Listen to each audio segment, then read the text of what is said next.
Get up, the palace guard whispered. You don't kneel for people who think they're better than you. Clara Whitmore froze beneath the golden chandeliers of Blackwood Palace, her pale face burning as dozens of nobles watched from the marble steps. She had been ordered to kneel because an influential lord believed an unwanted Omega had no place standing in the royal hall. Clara lowered her eyes, expecting the guard to walk away like everyone else. Instead, he offered his hand. She stared at it for a moment before taking it. His grip was steady, warm, and strangely familiar. Thank you, she whispered. The guard simply nodded. You're welcome. His name was Ethan. At least, that was what he had told her. Clara had no reason to suspect anything unusual about him. To her, he was just another palace guard in a dark uniform, one of hundreds who protected the royal family. But Ethan watched the room differently. He noticed every whisper, every nervous glance, every noble who looked down on Clara. And he noticed something else. Clara never once looked at the throne with envy. She never dreamed about wearing a crown. She only wanted to finish her duties and disappear before someone reminded her that no alpha had ever chosen her. For years, the court had called her the Omega no one wanted. Her family had quietly stopped presenting her at ceremonies. Noble families ignored her invitations. Even servants sometimes treated her like she should be grateful simply for being allowed inside the palace walls. Yet Clara still helped anyone who needed her. That morning, she had given her breakfast to a young kitchen maid who had forgotten to eat. She had repaired a torn cloak for an elderly servant. And now, when a guard who appeared to be a nobody offered her a hand, she thanked him as though he had given her something precious. Ethan remembered every detail. He had entered the palace disguised for one reason: to discover who could be trusted when no one knew who he really was. The royal council had urged him to choose a queen based on bloodline, wealth, beauty, and political influence. Ethan wanted something different. He wanted to know who people were when there was nothing to gain. And Clara had just given him his answer without knowing she was being tested. Later that evening, Ethan found her alone in a quiet corridor overlooking the palace gardens. Moonlight spilled across the stone floor. Why did you help me today? He asked. Clara looked surprised. Because you helped me first. He studied her carefully. You didn't know who I was. She smiled faintly. Neither did you know who I was. For the first time that night, Ethan almost forgot his disguise. Then footsteps echoed behind them. A royal captain appeared and immediately lowered his head toward Ethan. Your Majesty, the council is waiting. Clara's eyes widened. The captain suddenly realized his mistake.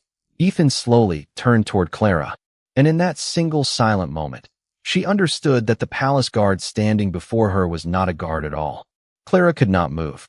The words Your Majesty seemed to echo through the corridor long after the captain had lowered his head. She looked at Ethan, searching his face for some sign that this was a misunderstanding.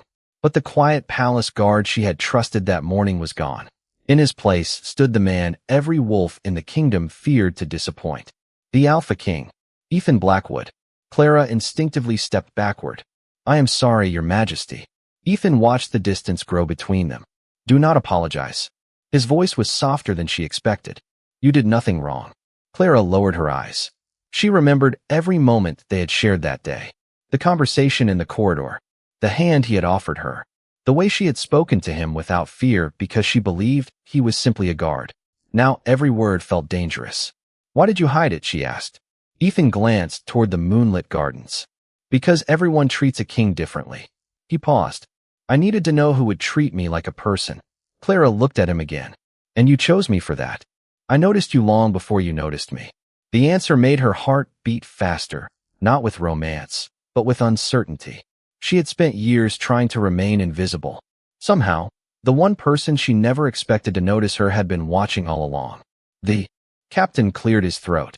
Your Majesty, the council is waiting. Ethan nodded. Then he looked back at Clara. You should return to your quarters. Clara hesitated. Will I still have my position tomorrow? His expression changed. Something almost like sadness crossed his eyes. Your position is not in danger. That is not what I meant. She swallowed. I mean, will everyone know? Ethan understood immediately. If the court discovered that the rejected Omega had spoken casually with the Alpha King, the whispers would never stop. Not tonight, he said. Then I am grateful. Clara turned to leave. After a few steps, she stopped. Your Majesty? Ethan looked over his shoulder. When you were pretending to be a guard, Were you testing me? He did not answer immediately. That silence told her enough. Clara gave him a small, almost disappointed smile. Then I suppose I failed. Ethan took one step toward her. No, Clara. You were the only one who passed. Before she could respond, he walked toward the council chamber, leaving her alone beneath the silver light. Clara watched him disappear behind the tall doors. She should have felt honored. Instead, she felt uneasy. Somewhere inside the palace, powerful people were deciding who would stand beside their king. And for the first time, Clara wondered whether the Alpha King had disguised himself not merely to test the court, but because he already knew exactly what he was looking for. The next morning, Clara woke before sunrise, but the palace no longer felt like the same place.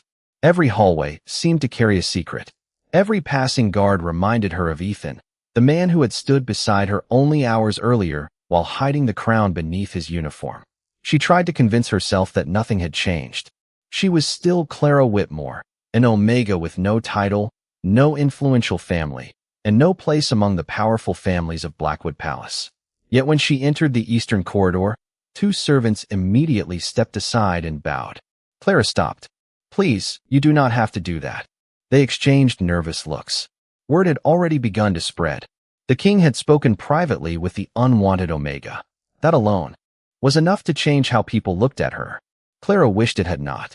She wanted the quiet life she understood, not attention from a court that could turn kindness into gossip before breakfast. At the end of the corridor, she found Ethan waiting in his palace guard uniform once again. For a moment, she wondered whether she should bow. He noticed the hesitation and shook his head. Do not. Clara looked around. Someone might see. Let them. His calm answer almost made her smile. Almost. Why are you wearing that uniform again? She asked. Ethan glanced toward the tall windows. Because there are still things I need to learn. Clara studied him. You are still testing people. Yes. And me? Ethan was quiet for a moment. You are not a test anymore. Something about those words unsettled her more than any royal command could have. Before she could respond, a group of noble Omegas entered the corridor. Among them was Victoria Langley, the daughter of one of the most respected families in the kingdom. She stopped when she saw Clara beside Ethan. You should be careful, Victoria said with a polite smile that did not reach her eyes. The king does not usually take an interest in palace servants. Clara kept her voice calm. I am only doing my duties. Of course. Victoria glanced at Ethan. And you are only a guard. Ethan said nothing. Victoria smiled again before walking away with her companions. Clara waited until they were gone. She does not believe you are only a guard. Neither do you. Clara looked at him. No, Ethan gave a quiet smile.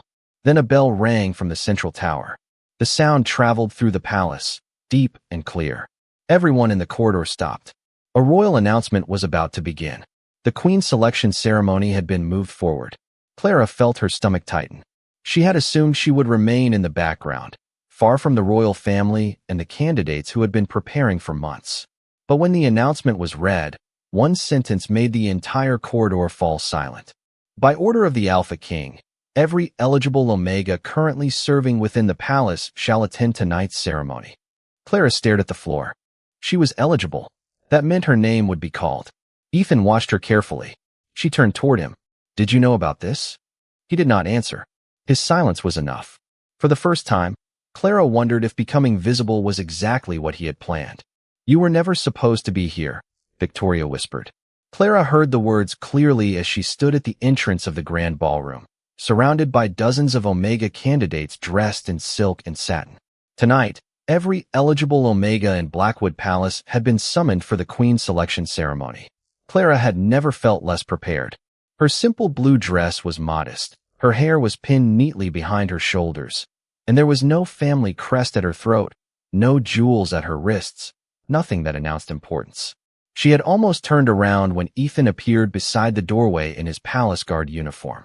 He gave her a brief nod, the smallest reassurance in a room filled with judgment.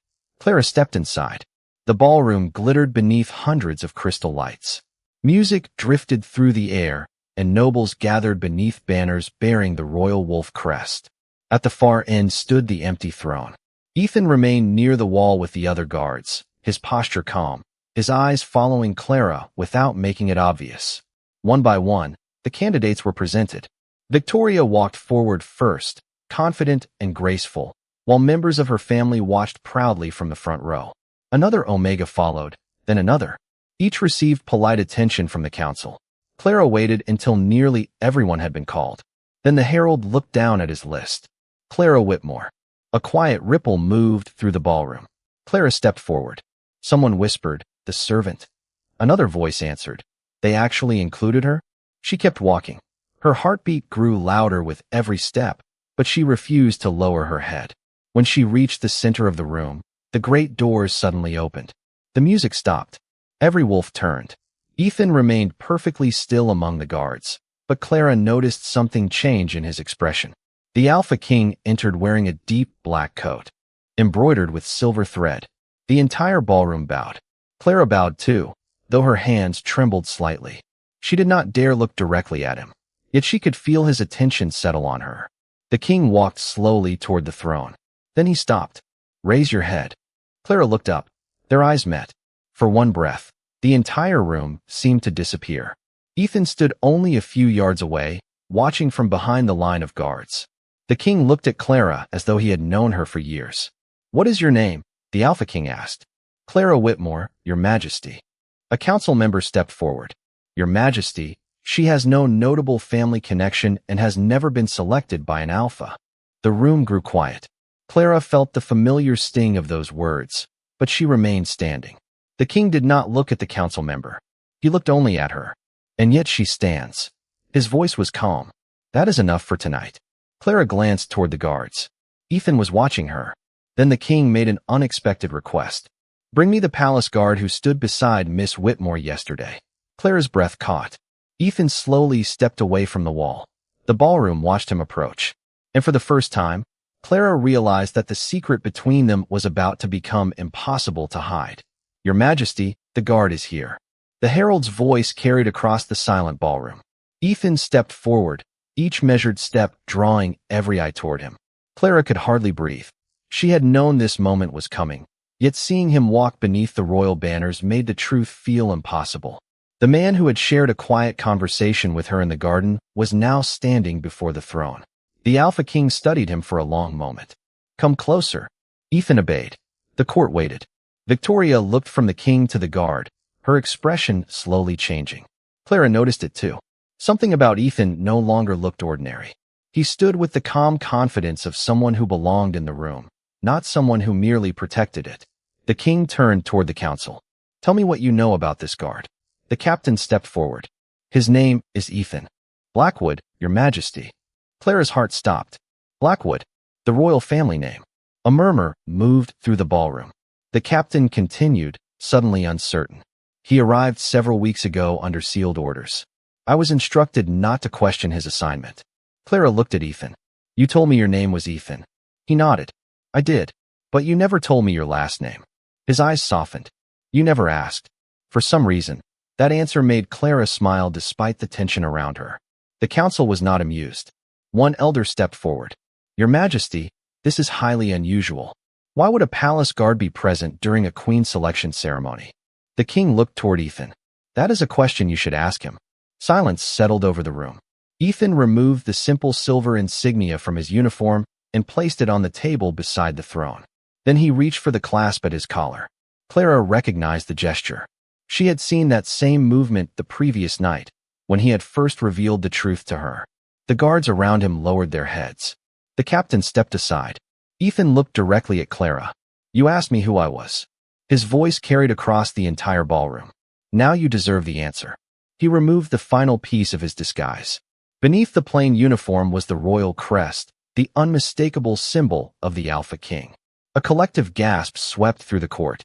Clara stood perfectly still. Ethan was not simply a trusted guard.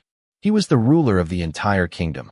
The man who had walked beside her through quiet corridors was the very person every noble in the room had spent years trying to impress. But Ethan did not look at the council. He did not look at Victoria. He looked only at Clara. "I entered this palace without a crown because I wanted to see how people treated someone they believed had no power." His gaze moved across the room.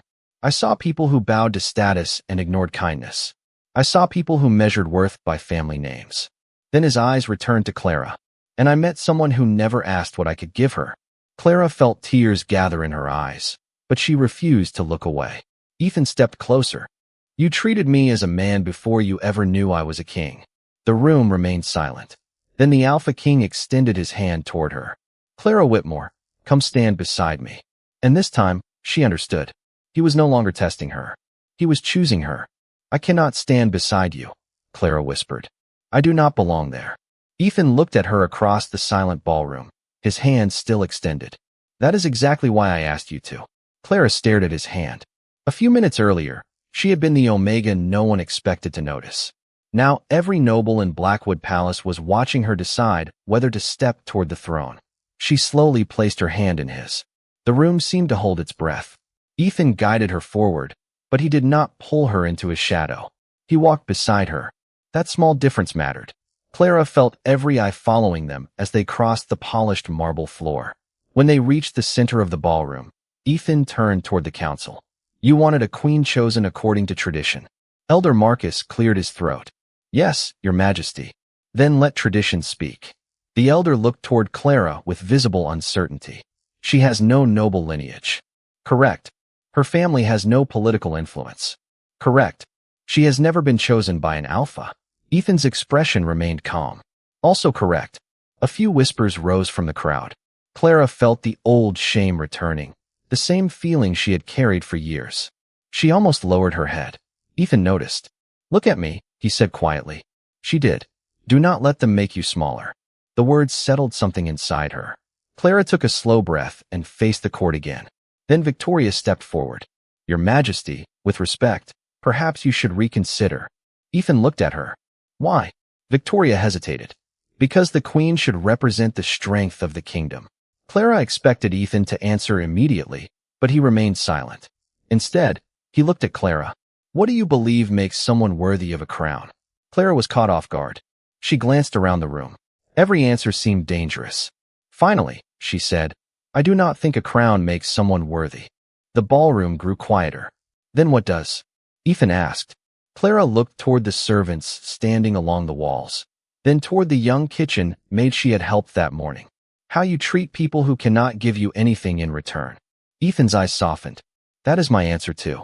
The council had no response. Then the great doors opened again, and an elderly royal advisor entered carrying a silver box. He approached the throne and carefully placed it before Ethan. Clara recognized the royal seal. Ethan opened the box. Inside rested a delicate silver pendant bearing the symbol of the moon crown. This belonged to the last queen, he said. Clara looked at it, but did not reach for it. Why are you showing me this? Ethan answered quietly. Because before tonight, I had never intended to offer it to anyone. Clara's breath caught. He lifted the pendant, but before he could place it in her hands, the elder council member spoke again. Your Majesty, there is still one matter. Ethan turned. What matter? The elder looked at Clara. The moon crown does not recognize a queen by command. It recognizes one by choice. Clara felt a strange warmth move through the room. The pendant began to glow softly in Ethan's hand, and everyone saw it. The pendant glowed brighter. Clara stared at the silver moon resting in Ethan's hand, unable to understand what she was seeing. Around her, the ballroom remained completely silent. Then the pendant lifted slightly, as though drawn toward her. Ethan watched carefully. It recognizes you, he said. Clara shook her head. That cannot be possible. The elderly advisor stepped forward. The moon crown has not responded to anyone in 20 years. Victoria's confident expression faded. Perhaps there is another explanation. The advisor shook his head. There is no other explanation. Clara looked at Ethan. Did you know this would happen? I hoped, he answered. But I did not know. That honesty surprised her. For the first time since the ceremony began, Clara saw uncertainty in his eyes. The powerful king who seemed to know everything was waiting for an answer just as much as she was. The pendant continued to shine softly. Ethan extended his hand. You do not have to accept it. Clara looked at the crown symbol. All her life, she had been told she was not enough. Not important enough. Not desirable enough. Not worthy of being chosen. And now the most powerful person in the kingdom was telling her that the choice was hers. She slowly reached toward the pendant. The moment her fingers touched the silver, the light spread across the ballroom like moonlight over still water. Several candles flickered at once. The royal banners seemed brighter beneath the glow. A quiet gasp moved through the crowd. Clara felt warmth settle around her hand, peaceful and gentle. No fear, no pressure, only certainty. Ethan smiled. The moon has chosen. Clara looked at him. Why me? Ethan took a slow breath. Because I watched you when you thought no one was watching. His voice softened. I saw you give away your breakfast. I saw you stay late to help the kitchen staff. I saw you comfort people who were ignored by everyone else. Clara lowered her eyes. Those things were small. They were small to you, Ethan said. They were not small to me. The council remained silent. But Victoria stepped forward once more. Your Majesty, the court will expect a queen who can represent the royal family. Ethan turned toward her. She will. Victoria hesitated. But she has no experience. Clara almost spoke, but Ethan raised one hand. Then she will learn. His eyes returned to Clara. And she will never have to learn alone. The words reached her more deeply than any royal promise. Yet the moment was not finished. The elderly advisor opened the silver box again and revealed a second object beneath the pendant. A folded parchment bearing the oldest seal of the kingdom. Your Majesty, he said quietly, there is one final tradition. Ethan looked at him. What tradition? The advisor unfolded the parchment. The chosen queen must willingly accept the crown before the entire court. Clara looked around the ballroom. Hundreds of eyes waited for her answer. Then she looked at Ethan. He did not pressure her. He simply waited. Clara took one slow breath. I accept. The moon crown shone once more. And somewhere beyond the palace walls, the bells of Blackwood began to ring. The bells of Blackwood Palace continued to ring, but Clara could hear only her own heartbeat. She stood beneath the silver glow of the moon crown, surrounded by a court that had spent years deciding she was unworthy of notice. Now every face was turned toward her. Ethan stepped closer, his expression calm, but his eyes filled with quiet reassurance. You are not alone, he said softly. Clara nodded, still trying to understand how her life had changed in a single evening. The elderly royal advisor lifted the moon crown from the silver box. It was smaller than Clara had imagined, delicate and bright, with a simple crescent at its center. By ancient tradition, the advisor announced, the chosen queen must receive the crown before the royal court.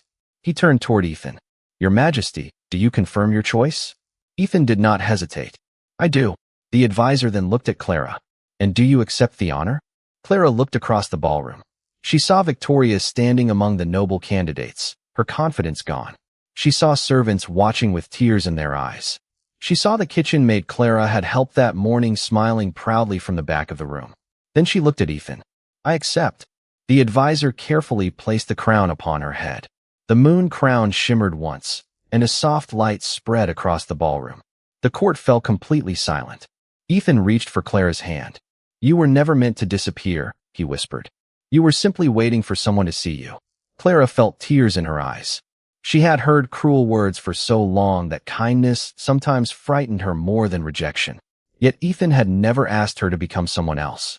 He had never told her to speak louder, dress differently, or prove her worth. He had simply seen her. Then Elder Marcus stepped forward. Your Majesty, the court accepts the moon crown's choice, but there are still questions. Ethan turned toward him. Ask them. Marcus looked at Clara. Can she truly represent this kingdom? Clara felt the old doubt return. Before she could answer, Ethan spoke. She has already represented it better than many who have worn its colors for years. The room grew quiet again. She has shown compassion without reward, patience without recognition, and courage without an audience. If those qualities are not worthy of a queen, then perhaps we have misunderstood what a crown is meant to represent. Clara looked at him, and for the first time, she understood why he had disguised himself. He had not been searching for someone impressed by his power. He had been searching for someone who could see beyond it. Victoria finally stepped forward. Her voice was softer now. Your Majesty, if Clara becomes queen, what will happen to the rest of us? Ethan answered without anger. Nothing. She will not rule through fear, and neither will I. Clara felt something inside her settle. This was not about becoming more powerful than those who had rejected her. It was about becoming strong enough to remain kind after being hurt. Ethan raised Clara's hand before the court. From this night forward, she will stand beside me. Then the doors of the ballroom opened, revealing the moonlit courtyard beyond. The entire palace seemed to pause as Clara took her first step toward a life she had never believed possible. But just before she crossed the threshold, Ethan leaned closer and whispered, "There is one thing you still do not know about the night I first chose you." Clara turned toward him. "What?" His eyes held a secret she had never seen before. "I had already heard your name long before we met." "I had already heard your name long before we met," Ethan said. Clara looked at him beneath the moonlit archway, the silver crown resting lightly against her pale hair. "How?" she asked. Ethan smiled, and for the first time since she had known him, there was no mystery in his expression, only honesty. "3 months ago, an old servant came to me after you helped her carry a basket of supplies through the West Wing. She told me there was an Omega in the palace who treated people with kindness even when no one treated her kindly." Clara looked away. "That sounds like a very ordinary thing." "Not to me." Ethan continued walking beside her through the quiet courtyard. "I asked about you. I learned that you were always the first to help and the last to complain. I learned that you gave away things you could barely afford to lose. I learned that you never asked for recognition." Clara smiled faintly. "And that made you curious?" "It made me hopeful." They stopped beside the palace fountain. Moonlight shimmered across the water, and the distant bells finally grew quiet. Ethan looked at the crown on her head. "I have spent years surrounded by people who wanted something from me. A title, a favor, influence, a place near the throne." His voice softened. "I wanted to know whether anyone could see Ethan before they saw the king." Clara looked at him. "And you thought pretending to be a guard would help you find that person?" "I thought it would." He paused. "I did not expect to find you." Clara lowered her eyes, remembering the first moment he had offered his hand. She had believed he was simply another guard who had shown her kindness. She had never imagined that the man standing beside her was the ruler of the kingdom. "I was afraid when I found out," she admitted. "I thought everything between us had been a test." Ethan shook his head. "The test ended the moment you helped me without knowing who I was." He reached toward the crown, but stopped before touching it. "After that, I was the one being tested." Clara looked surprised. "By whom?" Ethan smiled. "By you." She laughed softly for the first time that night. The sound seemed to brighten the quiet courtyard. "I never tested you. You did without realizing it." He looked toward the palace windows. "You showed me that power does not have to make someone distant. You showed me that being overlooked does not make someone lesser. And you reminded me why a kingdom needs compassion as much as strength." Clara touched the silver pendant at her throat. "Then what happens now?" Ethan answered without hesitation. "Now you learn to be queen." He offered his hand again, just as he had the first night. Clara placed hers in his. This time, she did not wonder whether she deserved to stand beside him. She knew she did not need to become someone else to earn her place. She simply needed to remain herself. Together they walked toward the palace doors. Behind them, the courtyard remained silver beneath the moon, while inside, the court waited to welcome its new queen. The Omega they had once ignored had not changed into someone worthy of a crown. She had simply been given the chance to show everyone what had been there all along. Ethan looked at her one final time before they entered the great hall. "Ready?" Clara smiled. "Ready." And when the doors opened, the entire kingdom saw what the Alpha King had discovered while wearing a guard's uniform. True strength could be quiet, kindness could be powerful, and the person no one wanted to notice could become the one everyone was proud to call queen.